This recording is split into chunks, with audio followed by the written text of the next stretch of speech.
করলাম। Happy birthday dear Boltu. So hey guys, welcome back নিসাস ব্লগে। আজকে তোমাদেরকে সবাইকে স্বাগত। আবার একটা নতুন ভিডিও নিয়ে চলে এলাম। আজকে সকাল সকাল বেরিয়ে পড়েছিলাম একটা জায়গায়। চলো তোমাদেরকে নতুন নতুন জায়গা দেখাবো। সেটা হচ্ছে আমার শ্বশুর বাড়ি এবং বাবার বাড়ি, এবং সেখানকার যে শ্বশুর বাড়ির যে পরিবেশ এবং বাবার বাড়ির পরিবেশ সব কিছুই মিলেমিশে তোমাদের কাছে আজকে শেয়ার করব। তো প্রথমেই আমরা বেরিয়ে পড়েছিলাম, আর সত্যিকারের আমি থাকি ঝাড়গ্রামে, আর ঝাড়গ্রামের পরিবেশটা তো মনোরম, সেই জন্যই ঝাড়গ্রামকে বলা হয় অরণ্য সুন্দরী। আর এই অরণ্য সুন্দরীকে দেখতে দেখতে এগিয়ে গেলাম বাবার বাড়ি। বাবার বাড়ি আমাদের দাঁতনে। তো প্রথমেই আমরা ঝাড়গ্রাম যেতে না যেতেই প্রথমেই পড়ে মা গুপ্তমণির মন্দির। তো সেখানে একটু মাথা ঠেকিয়ে মায়ের কাছে চলে আসব। মায়ের মন্দিরটা খুবই জাগ্রত মন্দির। এখান দিয়ে যত সমস্ত ট্রাক বাস যেই যাক না কেন সমস্ত মায়ের মন্দিরের সামনে দাঁড়াবেই।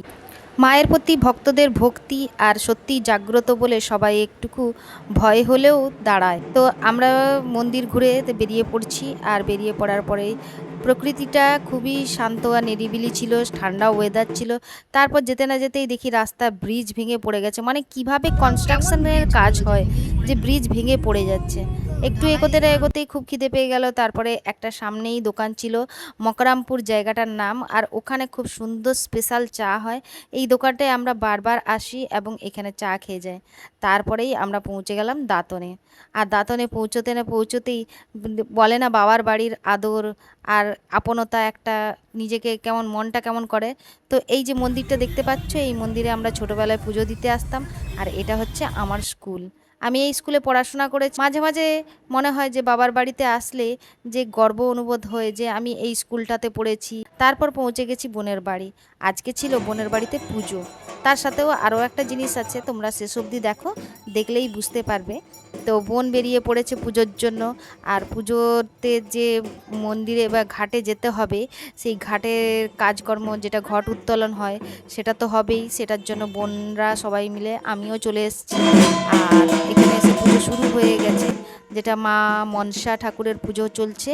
আর এই মনসা ঠাকুরের পুজোর জন্য ঘট উত্তোলন হবে। তো ঘট পুজো শেষ হয়ে গেলেই আমরা বেরিয়ে পড়বো। আর এখানে মা মাসি এদের তো একসাথে জোট হলেই শুরু হয়ে যায় হে হে হে খিকি।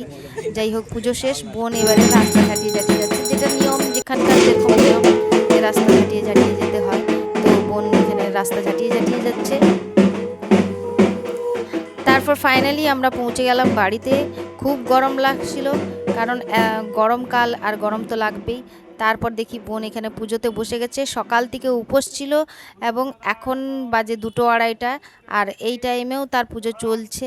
আমরা একটু হাতে হাতে হেল্প করে দিলাম। বামুন ঠাকুর তো এখানে পুজো করছেন। চলুন তাহলে তোমাদেরকে দেখাই যে আমাদের বোনের পুজো এপাশে হচ্ছে আর ওই পাশে হচ্ছে খাবারের ব্যবস্থা করা হয়েছে। সমস্ত লোক এখানেই খাওয়া দাওয়া করবে। তো তারপর আমি ভাবলাম যে একটুকু যাই, ফলগুলো কেটে দিই, মায়ের একটুকু তো সেবা করতে পারি। তো এসে না এসে মায়ের ফলগুলো কাটা শুরু করে দিয়েছি। তারপর আমার হাজব্যান্ড এসে সেও বলল যে আমি একটু হেল্প করে দিচ্ছি। মোটামুটি সেও হাতে লেগে দিল। তারপর মায়ের পুজো তো প্রায় কমপ্লিটের মুখে, তবুও আমরা আমাদের কাজ করেই চলছি। মানে সারাদিন ধরে যে হায়রানিটা পোয়াতে হয়েছে। একটা বাড়িতে পুজো মানে সত্যি ভাবতে পারার বিষয় যে কতটা পরিমাণে কাজ হয়। আর বিশেষ করে মা মনসার পূজা মানে খুবই জাগ্রত মা, খুবই ভয়ও লাগে আর খুব নিষ্ঠাভাবে পুজোও করতে হয়। তাই খুব সাবধানতার বশে আমরা কাজবাজ করছি। তারপরে এবারে পুজো প্রায় শেষ, আর এখানে বামুন ঠাকুররা একটু সেবা করে নিচ্ছেন। তারপর নিচে নেমে এসে দেখি বাপি আর তার জামাই, এধারে বসে আছে আমার দিদা, মানে বাপির শাশুড়ি। তো দিদা আমায় দেখছে আর দেখে আমাকে ভাবছে যে কি করছি। তারপর চলে এলাম খেতে। এখানে খেতে এসে দেখছি সকলেই, সব পরিবারেই সবাই খেতে বসে গেছি, শুধু পরিবাররাই খেতে বসেছে। দুপুরবেলায় ঘুমানো হয়নি বলে এতটা পরিমাণে মাথা যন্ত্রণা করছিল। সমুকে বললাম যে আমার মাথাটা একটু টিপে দাও, আর মাথাটা টিপে দিতে ব্যথাটাও একটু কম হলো। তারপর আমাদের নেক্সট প্ল্যানিং হচ্ছে বল্টুর জন্মদিন, মানে আমার বোনের ছেলের জন্মদিন। আর বোনের ছেলের জন্মদিন মানে একই দিনে মনসা পূজা এবং বোনের ছেলের জন্মদিন দুটোই করতে হবে। তো জন্মদিনের মানসিক ছিল মনসা পূজা, যেটা সকালে হয়ে গেছে। এবারে সন্ধ্যাবেলায় হচ্ছে বল্টুর জন্মদিন পালন।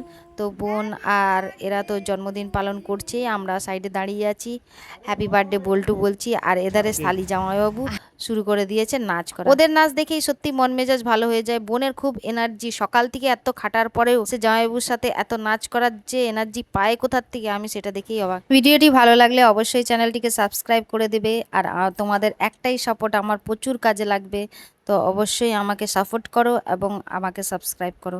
দেখা হবে নেক্সট ভিডিওতে। টাটা।